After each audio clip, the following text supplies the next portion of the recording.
AI is already listening to your secrets. And it's not in your phone.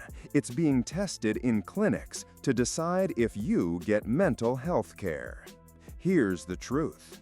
AI can't replace a human therapist because our brains are hardwired for a specific kind of connection that machines can't fake. But the surprising part is how AI is already changing therapy for the better by targeting a poor glitch in our thinking that human therapists often miss. It all starts with a simple, flawed thought that you've definitely had before. Right now, getting mental health care in the US is tough. The average wait to see a therapist can be weeks or months, and a single session can cost over $200 out of pocket. So, a new solution has emerged: AI therapists. Apps like WoeBot and the AI tools used by Talkspace promise instant 24/7 support right on your phone. They can chat with you, suggest calming exercises, and track your mood. On the surface, it seems like a perfect fix for a broken system. But when scientists at Stanford put these AIs to the test, they discovered a critical failure. The AI was great at one thing, but catastrophically bad at another. And understanding this difference reveals something fundamental about how your own brain builds trust and heals. The AI's strength lies in a technique called cognitive behavioral therapy, or CBT. It's brilliant at pattern recognition. If you tell it, "I failed my exam, I'm a total failure," the AI can instantly identify that as all or nothing thinking and provide a structured exercise to reframe it.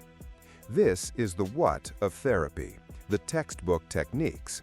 But therapy isn't just a textbook. It's a relationship, and this is where AI fails. The single biggest predictor of success in therapy isn't the technique used, it's the strength of the therapeutic alliance, the bond of trust and empathy between you and the therapist. When you feel genuinely seen and understood by another person, your brain releases oxytocin, the bonding hormone, which reduces fear and promotes feelings of safety. A human therapist conveys this empathy through subtle shifts in tone, micro-expressions, and shared vulnerability.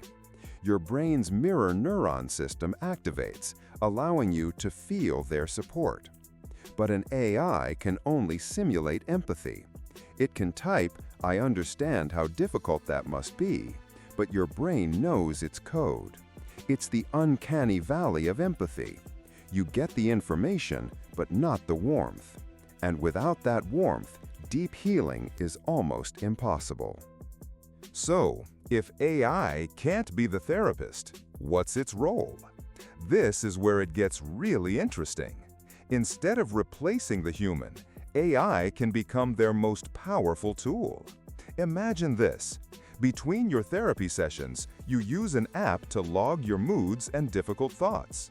The AI doesn't try to treat you, it just analyzes the data.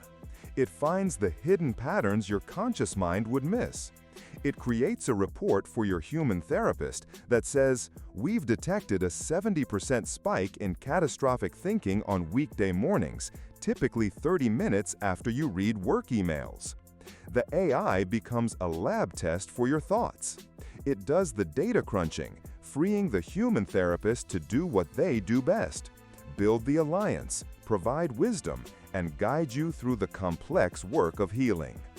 This is the future of mental health care.